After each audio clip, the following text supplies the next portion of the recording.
Bonjour à tous, j'espère que vous allez bien. Je sais que ça fait quelques semaines que j'ai pas fait de vidéo. Je m'en excuse. C'est tout simplement que j'ai pris le temps de parcourir de long en large Final Fantasy XVI pour, comme promis, revenir sur le jeu, vous donner mon avis complet. Et aussi, je dois vous avouer que ça me fait du bien de faire cette vidéo. C'est quand même une espèce de thérapie.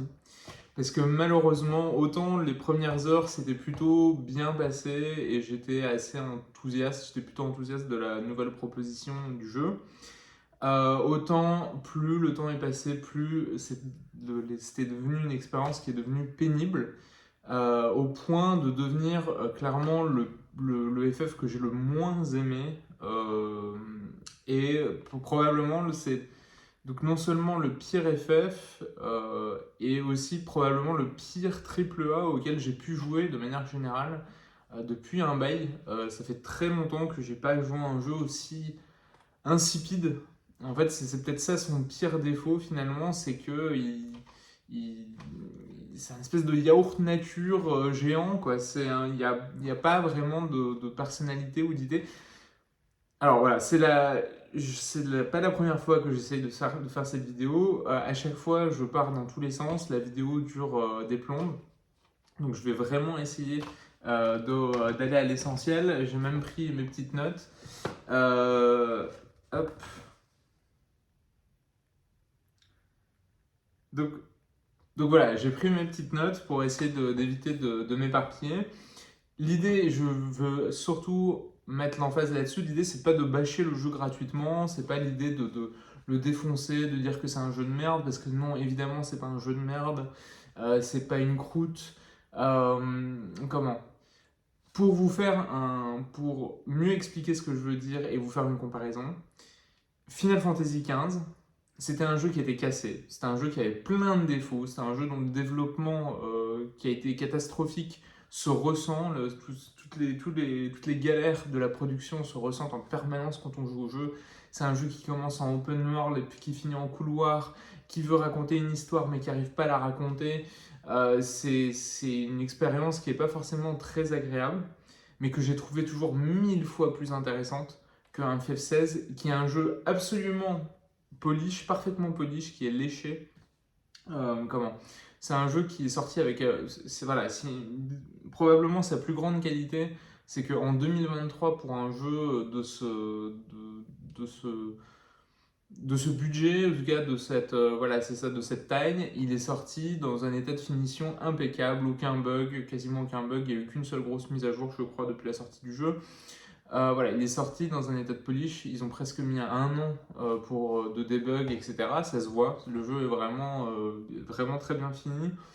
C'est un jeu voilà, qui raconte son histoire sans trop de problèmes, d'un point A jusqu'à la fin, jusqu'à Z. Donc voilà, donc je vais insister d'abord sur, comme l'idée c'est de pas bâcher le jeu, je vais quand même insister pour commencer sur ce qu'il fait bien, parce qu'il y a quand même des points qu'on peut pas lui reprocher. Et dans la deuxième partie, je vais vraiment insister sur tous les problèmes, parce que et en fait, il n'y a pas énormément de problèmes, c'est des problèmes fondamentaux. Voilà, je pense que c'est ça le plus gros problème du jeu, enfin le problème que j'ai avec le jeu. Donc, au niveau des bons points, évidemment, le truc qui frappe en premier, c'est que c'est un beau jeu. C'est un jeu qui est quand même bien fini. C'est un jeu, voilà. Je suis pas fan de la, comment, la patte artistique, donc je reviendrai là-dessus. Mais d'un point de vue technique, j'ai pas grand-chose à lui dire. Il est assez beau. Il y a une gestion, en fait, comme il y a beaucoup d'effets de flammes, c'est un des gimmicks qui va revenir quand même assez souvent, c'est la notion de feu, de flamme, etc. Toutes les lumières, la gestion des lumières dans le jeu et du HDR, si vous avez une télévision compatible, c'est vraiment magnifique, il n'y a pas de souci. Au niveau de la bande son, alors encore une fois, je reviendrai plus tard sur les reproches que j'ai même au niveau de la bande son, mais on peut pas nier qu'il y a des morceaux incroyables, il y a des morceaux super épiques. Le début, l'ouverture du jeu, ça on met plein la gueule visuellement, mais surtout je trouve que c'est vraiment l'intro, c'est vraiment la bande son qui vous vend l'intro. C'est surtout, voilà, encore une fois, si vous êtes équipé en casque ou en barre de son, en système surround, vous allez vous régaler. Voilà, quand ça doit envoyer, ça envoie, il n'y a pas de souci. Des séquences impressionnantes, puisque c'est un jeu, donc je l'ai dit dans la précédente vidéo que j'avais fait, mais c'est devenu Final Fantasy est devenu complètement un action RPG, avec donc une partie action et une partie RPG. Le jeu est articulé et rythmé par des grands affrontements, des affrontements contre des boss, des primordiaux, on va dire l'équivalent des invocations. Ce sont des séquences qui restent globalement très impressionnantes. Encore une fois, je reviendrai par la suite sur ce que j'ai à leur reprocher, mais on va dire que dans l'absolu, en termes de mise en scène, en termes d'idées visuelles, euh, même si voilà, je trouve que c'est pas si ouf, en fait, c'est très bien. Voilà, y a vraiment des passages. Voilà, encore une fois, on peut pas reprocher ça au jeu. Il y a des passages qui sont très impressionnants, il y a des passages qui sont intéressants, même. Il y a des idées visuelles qui sont pas mal. Voilà, après, je reviendrai sur ce que j'ai reproché. Moi, je trouve que c'est le plus. Comment je n'ai pas vraiment vu de trucs que je n'avais pas vu auparavant dans des jeux comme Bayonetta. Évidemment, moi, je pense à Bayonetta, puisque dans Bayonetta, on a beaucoup d'affrontements avec une différence d'échelle entre le protagoniste et l'ennemi, voilà, qui est un peu dans le même style que ce qu'on peut trouver dans Final Fantasy XVI. Et où on va par exemple se balader sur le bras d'un géant qui vous tape, etc. Donc c'est quelque chose que j'ai déjà vu. Donc moi, voilà, sauf si, voilà, si vous êtes déjà habitué des Bayonetta, de DMC, des premiers God of War, je pense vous allez être peut-être moins impressionné par ces séquences, mais dans l'absolu, ça reste plutôt impressionnant. Voilà, ça on peut pas le retirer au jeu. Euh, enfin, comment tout simplement le fait que le jeu ait décidé assume complètement le fait d'être devenu un action RPG. En soi, même si le jeu n'est absolument pas innovant ou révolutionnaire à l'échelle de ce genre-là, à l'échelle de sa propre série, ça a quand même, j'imagine, nécessité beaucoup de courage pour vendre cette proposition à Square Enix. Et donc, dans l'absolu, c'est quelque chose que je respecte. Cette nouvelle orientation est assumée et tenue jusqu'au bout du jeu. Ils n'ont pas essayé de mettre de l'eau dans leur vin. J'expliquerai les limites que moi j'ai avec cette proposition, mais dans l'absolu, cette proposition, voilà, elle se tient à peu près. Voilà, donc en soi, c'est tout à fait respectable. Et enfin, ça c'est plus un détail pour les joueurs francophones, mais c'est quand même important, le doublage français, j'ai trouvé d'excellente qualité, que ce soit la qualité des traductions, il n'y a pas de traduction automatique de l'anglais qui sonnerait un peu bizarre. J'ai relevé 2-3 expressions, mais globalement, il n'y a pas de souci. Et le cast français est impeccable, il n'y a aucun problème là-dessus. C'est du très bon. Peut-être une ou deux voix qui sonnent un peu moins bien, qui tombent un peu à côté, mais globalement, le héros et l'héroïne, voilà, le couple principal de personnages fonctionne très bien. Bon, voilà, c'est à peu près tout ce que j'ai à dire de positif sur le jeu, c'est-à-dire que globalement, si je devais résumer les aspects positifs, c'est que c'est un jeu carré. Voilà. C'est-à-dire que vous achetez votre galette en supermarché, en magasin de jeux, à la Fnac, vous rentrez chez vous, le jeu il tourne, il n'y a pas de souci, vous allez avoir techniquement du contenu, il y a au moins, il y en a, si vous voulez faire le jeu à fond, il y en a pour une cinquantaine d'heures, si vous le faites en ligne droite, en fait c'est du simple au double. Si vous tracez, c'est je pense entre 25 et 30, et si moi je suis un peu plus proche des 50, et encore à la fin j'ai lâché à faire, donc je suis pas allé jusqu'à 50 heures, mais dans l'absolu, si vous voulez du contenu, il y en a. Donc le jeu n'est pas buggé, voilà, le jeu est carré, tient la route.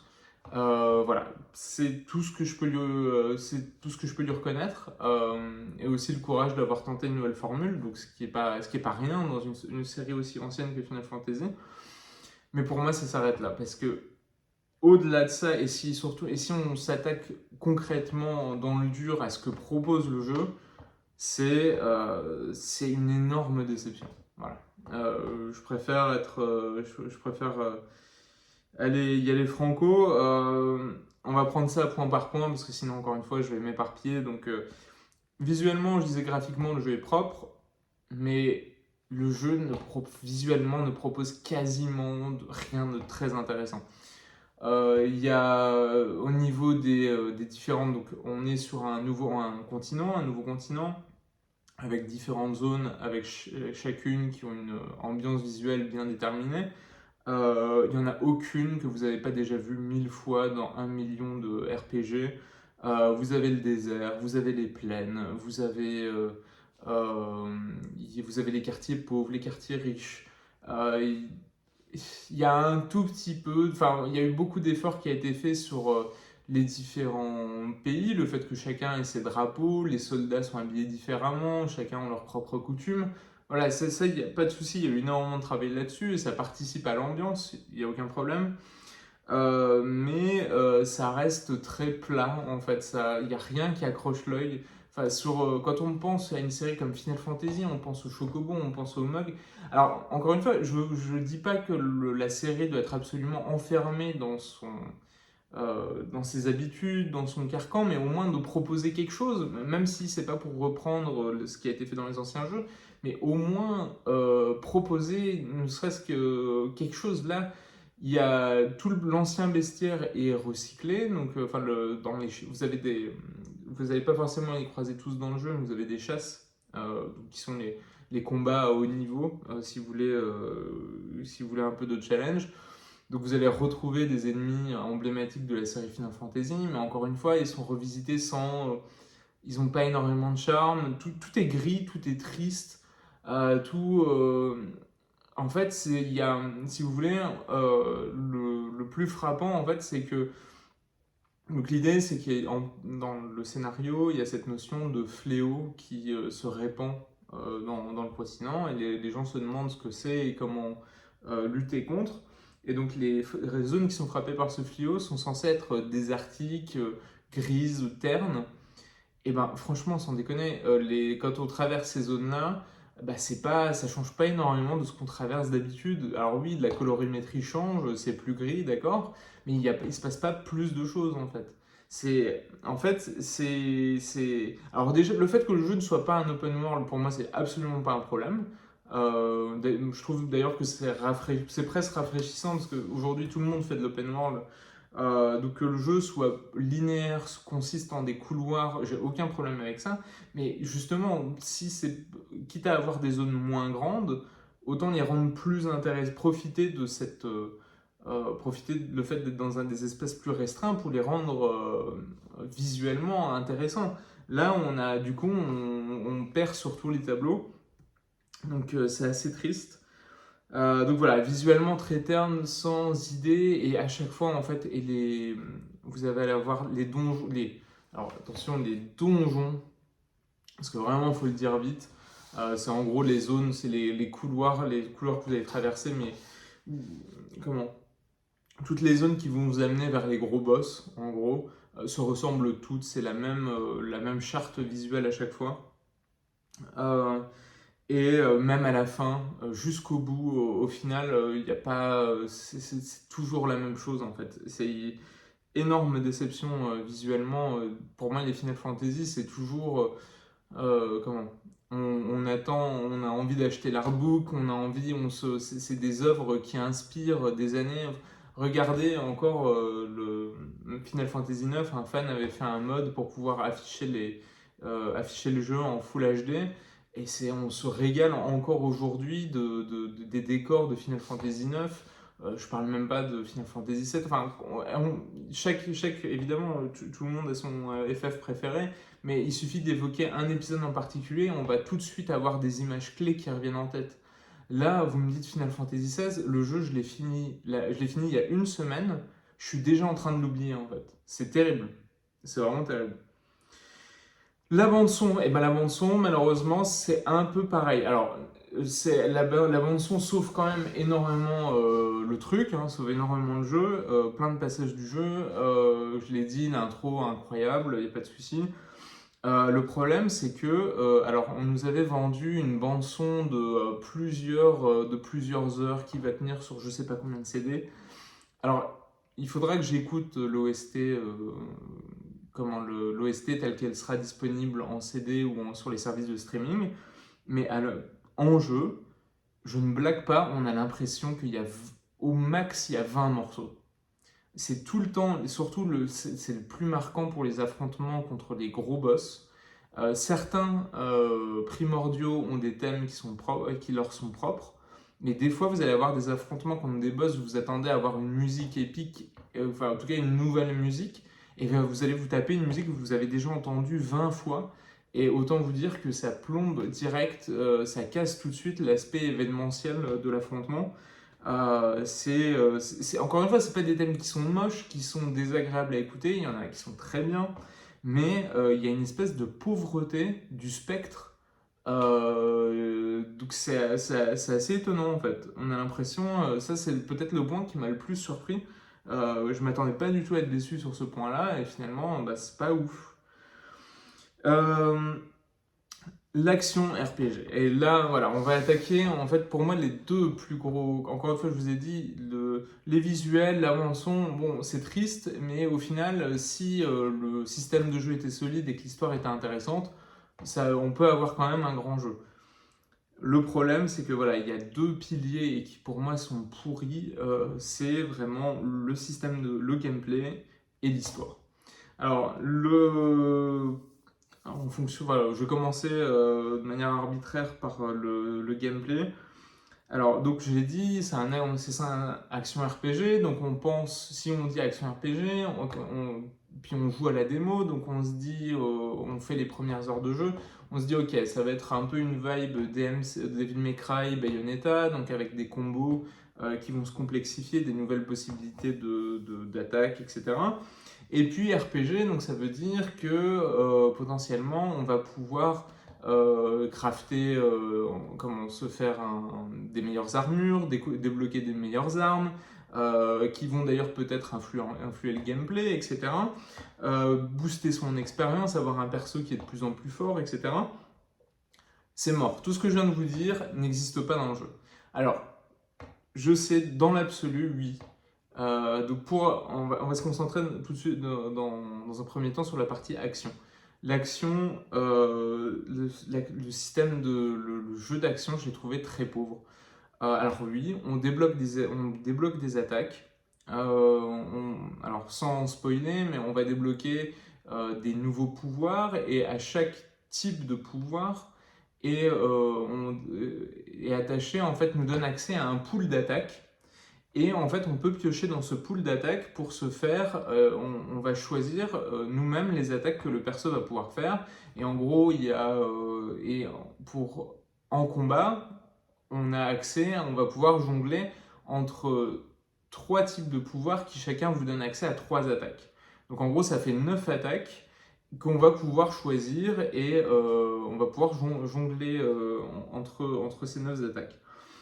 Sachant qu'il y a des attaques qui vont vous permettre de jongler, envoyer les persos dans les airs pour jongler avec, des attaques qui vont spécifiquement vous faciliter le fait de stunner vos adversaires, donc de les mettre en espèce de les mettre dans le gaz, quoi, enfin de les mettre KO, entre guillemets KO, et là on va pouvoir enchaîner les grosses attaques, et les grosses attaques, voilà, qui vont vraiment faire un max de dommages. Donc c'est l'idée, c'est que vous testez, vous vous mettez il y a un système de training même, donc vous pouvez rentrer dans le training, choisir les attaques qui vous parlent le plus. En vérité, alors tout ça c'est vrai, tout ça c'est tout à fait vrai, et si vous voulez, vous passez des heures à piocher parce que les attaques vous allez les débloquer avec des points d'expérience, etc. Donc vous pouvez passer des heures à crafter votre système. Le problème fondamental, c'est que, allez, au bout de 10 heures, normalement, même moins si vous êtes beaucoup plus doué que moi, ce qui n'est pas dur, vous allez très rapidement trouver les combos qui fonctionnent, en tout cas les différentes attaques qui fonctionnent et qui vont vous permettre de rouler sur le jeu, et à partir de là, vous n'avez aucune raison de changer, à part pour le plaisir de changer. Mais comme, enfin voilà, ça implique de voilà, tomber sur des attaques qui parfois sont moins fortes, mais qu'il faut améliorer avec l'expérience, etc. Donc c'est plus une galère qu'autre chose. Il y a aucune, en fait, le jeu à aucun moment ne vous incite à jouer mieux. Et c'est peut-être, au niveau du gameplay, c'est la thématique qu'on va retrouver dans tous les aspects du jeu, dans tous les aspects du gameplay, c'est qu'il n'y a aucune incitation à bien jouer. Il n'y a aucune récompense. Il n'y a pas de système de force et faiblesse, c'est-à-dire que les attaques que ce soit des attaques de feu, des attaques de glace, etc., ça change rien. Alors pour un FF, c'est quand même... autant je veux bien qu'il fasse un jeu d'action, mais garder une petite dimension stratégique, rien que ça, honnêtement, ça aurait rendu le jeu 1000 fois mieux. Ça aurait rendu le jeu 1000 fois plus intéressant. Le problème, c'est qu'au bout de 10 heures, vous avez repéré vos attaques, vous avez fait, voilà, ok, ça fonctionne, je sais comment je dois, comment gérer comment fonctionne le système de jeu. Vous n'avez aucune raison de dévier de ça, puisque les ennemis, peu importe leur forme, leur taille, leur puissance, etc., vous pouvez tous les affronter exactement de la même manière, même les boss. Le seul truc qui va changer, c'est les patterns d'attaque, qui sont ridiculement faciles et faciles à appréhender. Donc vous avez juste à esquiver au bon moment, etc. Vous bourrez l'esquive au bon moment, ça fonctionne. Et je parle même pas des aides que vous pouvez activer en plus, qui vous permettent de vraiment, qui vont arrêter le temps pour que vous puissiez avoir le temps de mettre esquive. Ça c'est très bien, qu'il y ait des possibilités d'accessibilité dans le jeu, évidemment c'est une bonne chose. Mais là je parle vraiment, si on enlève toutes les aides, le jeu pur, entre guillemets, tel qu'il a été pensé. C'est un jeu en fait qui a été, je pense que, et ça c'est de manière générale ce qu'on retrouve tout au long du jeu, et je reviendrai dans la conclusion, mais vraiment un jeu où on sent que les mecs sont terrifiés à l'idée que vous puissiez pas avancer. Et donc il faut lisser au maximum l'expérience, mais le problème c'est qu'à force de lisser l'expérience, elle devient plus du tout intéressante. Donc au bout d'un moment, voilà, moi j'avais fini, des fois je me faisais un peu violence pour tester d'autres attaques, etc. Je réussis à trouver d'autres attaques qui fonctionnaient bien, mais je finissais par toujours jouer de la même manière en fait, peu importe. Comment Donc voilà, le système d'action, il est pas en soi, il n'est pas mauvais. En plus, on va dire que visuellement, il y a une petite patate visuelle, les coups fonctionnent plutôt pas trop mal. Encore une fois, c'est une chose qui marche. Mais si, en gros, si vous êtes le seul cas où ça peut fonctionner, où ça peut, si c'est votre premier, si vous n'avez pas l'habitude du genre. J'ai vu sur Twitter des gens qui n'avaient pas forcément, c'était pas leur style de prédilection, et ben ils ont plutôt passé un bon moment. Et ça, je peux tout à fait le comprendre. Mais alors, si vous avez ne serait-ce que joué une fois dans votre vie à Bayonetta, God of War ou Devil May Cry, vous allez mourir d'ennui. C'est vraiment, c'est terrible. En fait, ce qui me flingue, c'est que c'est même pas à la limite que le système soit aussi castré, entre guillemets, puisqu'il y a de la variété, mais qui ne sert pas à grand chose. Soit, à la limite, pourquoi pas. Mais que en plus, tous les ennemis se battent, se combattent, enfin, en tout cas, s'affrontent de la même manière, et avec ça. Ça, j'arrive pas à comprendre en fait. C'est vraiment, en fait, c'est du gâchis. C'est du gâchis parce que avec juste un système de force et faiblesse, le feu, la glace, le vent, utiliser les éléments, 2-3 éléments en plus et c'était réglé. Et là, on avait une vraie incitation pour vraiment chercher d'autres attaques et vraiment varier notre pool d'attaques, etc. Mais non, on n'a pas le droit, on n'a même pas le droit à ce minimum syndical et du coup, le système de jeu est pas intéressant.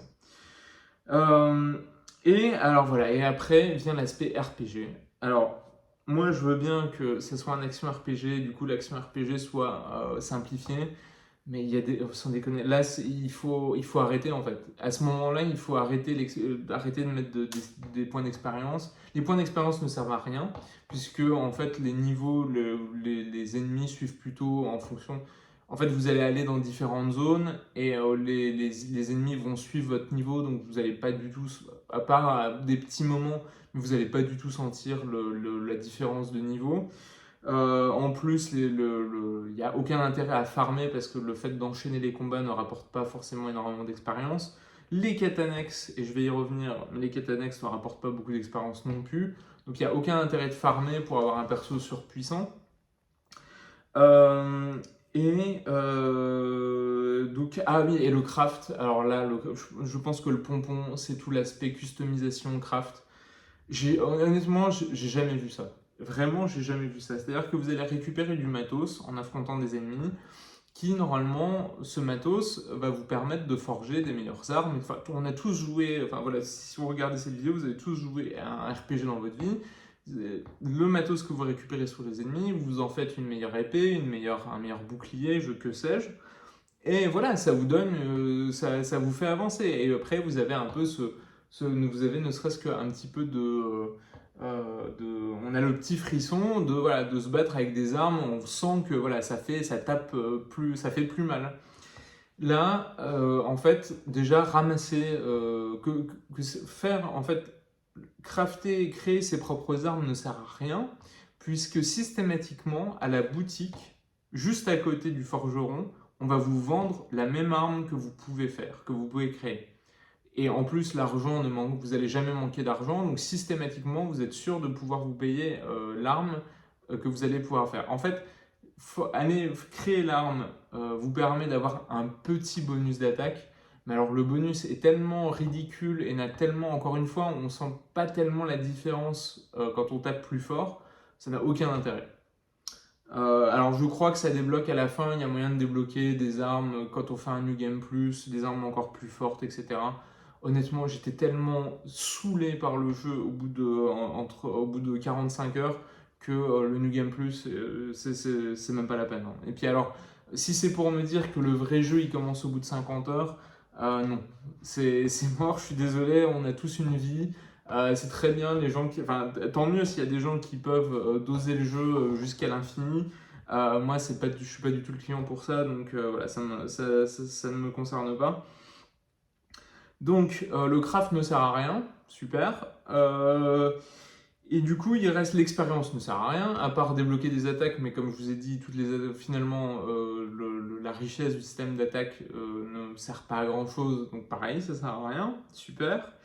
Et il nous reste plus que, au niveau du RPG, il nous reste plus que les quêtes annexes. Et ben les quêtes annexes, je crois que c'est le pire. C'est-à-dire que là, ces quêtes annexes, j'en ai des PTSD. Les quêtes annexes de FF16, c'est mon Vietnam. C'est vraiment mon Vietnam. C'est-à-dire que c'est le niveau 0 de la mise en scène de quête. C'est systématiquement plan fixe. Allez me chercher, machin. Comment on n'arrive plus à retrouver machin, il s'est perdu dans la forêt.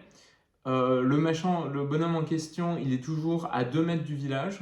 Donc ils font même pas semblant de créer une mise en scène pour le mettre au fin fond de la forêt. On tape 3 loups, 3 araignées, etc. Le mec vous dit merci, il retourne, il faut revalider la quête. Alors les revalidations de quête, normalement maintenant que des jeux en 2023, ça devrait être illégal, ou alors ça devrait être parce que la quête a été vraiment bien mise en scène et qu'il y a un intérêt scénaristique, etc. Et que on habille un peu la quête, mais si c'est vraiment des quêtes FedEx, depuis Xenoblade Chronicles a eu l'intelligence de faire des quêtes ultra FedEx, mais comme elles s'enchaînent elles se valident, dès que vous ramassez des trucs, elles se valident automatiquement, c'est presque un plaisir en fait, parce qu'on a un peu cette excitation de checker toutes les quêtes qu'on a validées en débroussaillant des ennemis par dizaines, par centaines.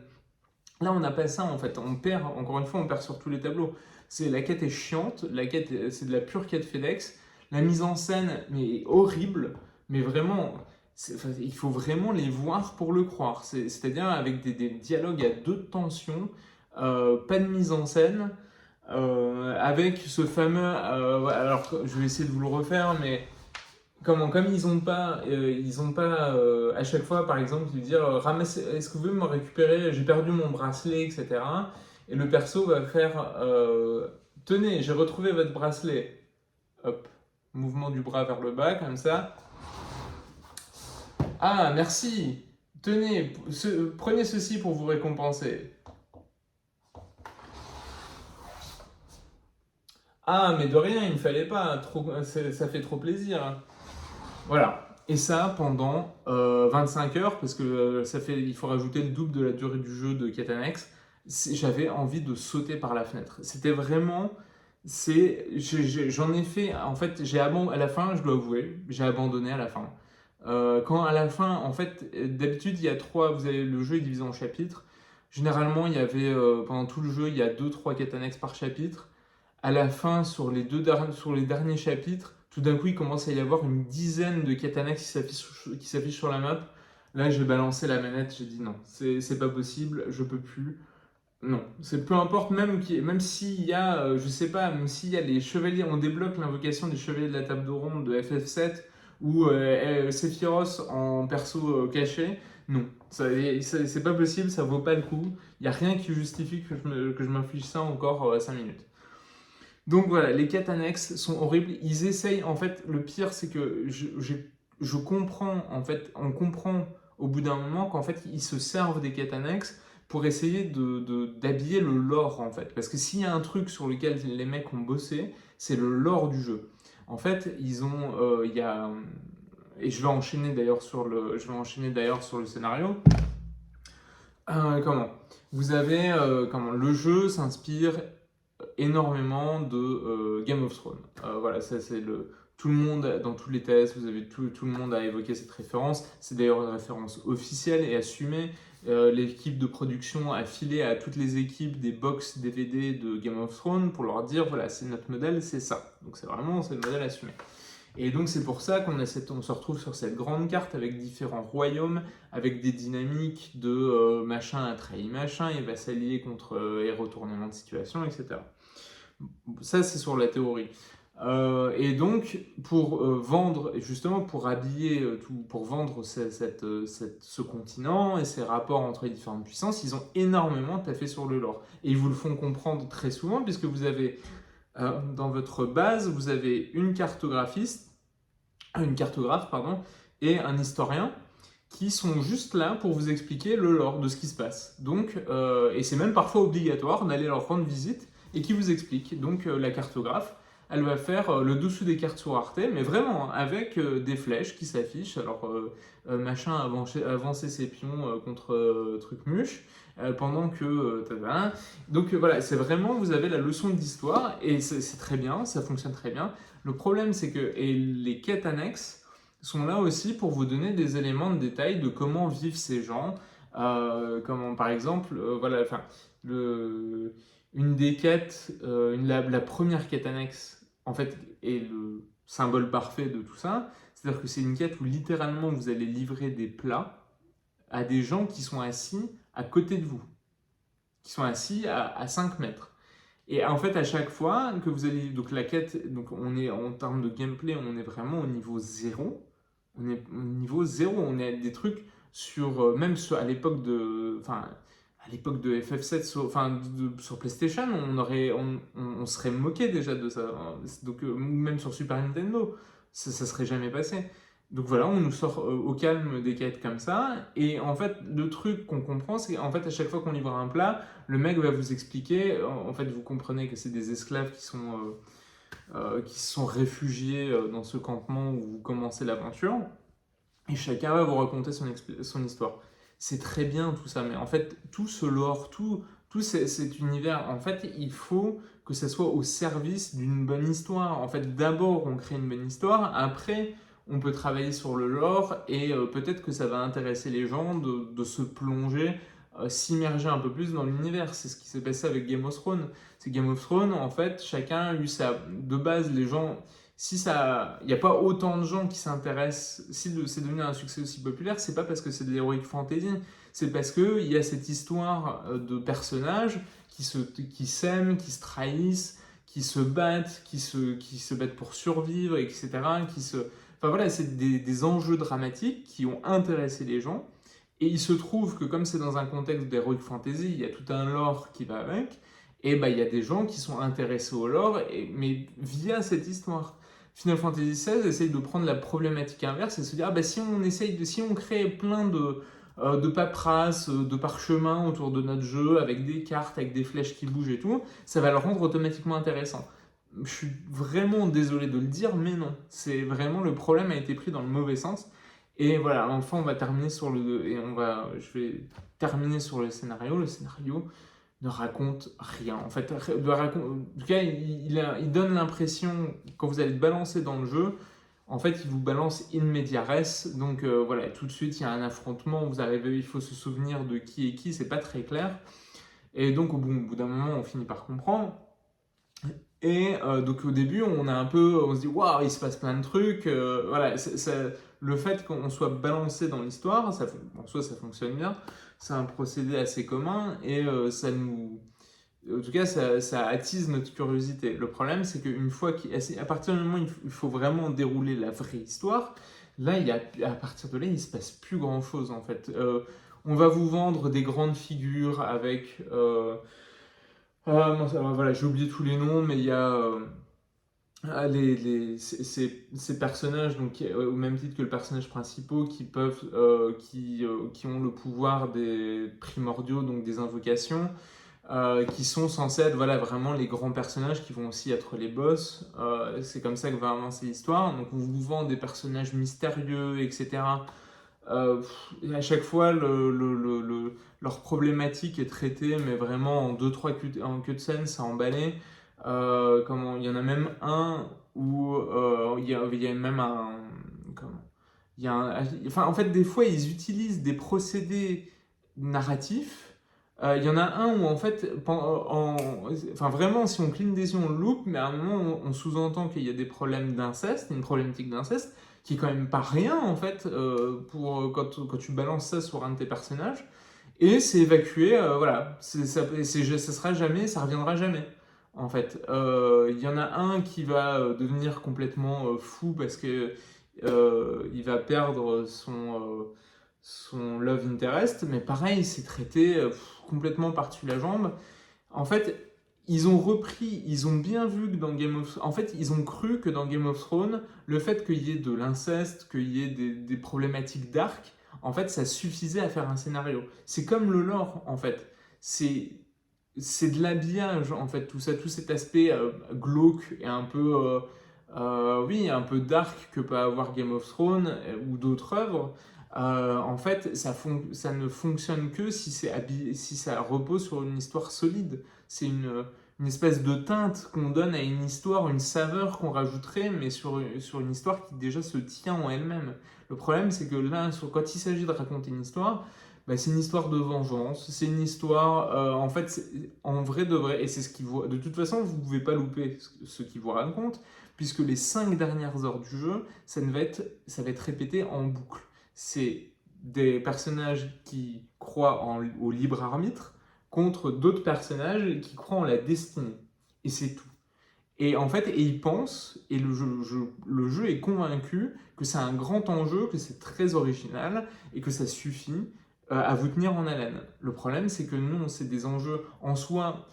Le fait que ça soit pas original, c'est pas grave. Évidemment, il y a 1 milliard d'œuvres qui parlent de cette confrontation de points de vue. Mais là, c'est la manière dont tu me le racontes. Il faut que ça soit, raconte-le-moi d'une manière originale, et surtout, fais-le-moi comprendre, plutôt que de me dire bêtement oui, tous les hommes devraient pouvoir choisir leur propre destin. Ah non, comment vous êtes qu'une bande de fachos. Et puis, ta gueule, sale gauchiste. Si les hommes font exactement ce qu'ils veulent, ça va conduire au chaos et ça va être la fin du monde. Vraiment, je suis désolé, j'exagère, mais à la fin, ça peut vraiment, ça se résume qu'à ça, et c'est d'ailleurs que ça, le jeu ne raconte à la fin, il laisse tout tomber, et c'est un affrontement de deux personnages qui passent à vous répéter exactement juste ça, les enjeux. Donc voilà, c'est très triste. Vraiment, ça me rend triste. J'aurais aimé vous dire qu'il y a des choses, voilà, que c'est un jeu qui m'a. J'aurais aimé être touché au-delà de tous ces problèmes. J'aurais aimé pouvoir trouver de quoi manger, de quoi. En fait, il y a énormément de. C'est un jeu, en gros, c'est un jeu de 15 heures. C'est un petit jeu de 15 heures qui aurait été très sympathique s'il se prenait pas autant au sérieux, surtout par rapport à ce qu'il a raconté, et qui est au final se sent obligé de durer, parce qu'il s'appelle Final Fantasy, il se sent obligé de durer 50 heures, et d'être complètement boursouflé. Enfin, les quêtes annexes, mais c'est que de la sueur, quoi. C'est vraiment du remplissage. Il n'y a rien, il y a rien à chercher de plus, quoi. Voilà, ça aurait été un jeu de 15 heures avec un système de combat un peu plus poussé, en tout cas qui vous pousse à mieux jouer. Ça aurait été un jeu tout à fait correct et tout à fait sympathique.